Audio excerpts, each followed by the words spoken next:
Good afternoon, it's Andy from Vehicle Fits. This is a quick demonstration of what we've done to this Transit Mk8 tipper.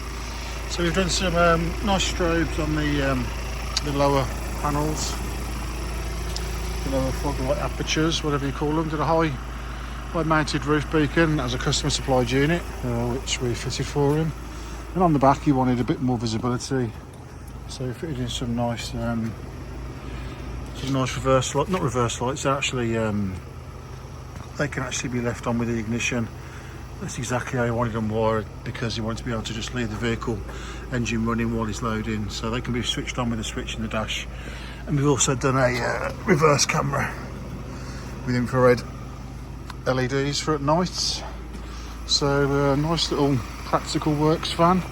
We've got a nice HD monitor in the dash, which is picking up the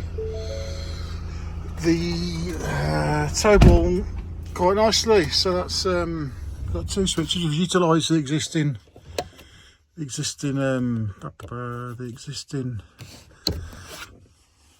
beacon factory fitted wiring, and we've run that permanent because it was fed ignition, so we permanently supplied that, and that's the monitor bolted onto the headlining. So that's high definition monitor, high definition rear camera, front and rear strobes, and reverse camera. Thanks for watching. Cheers.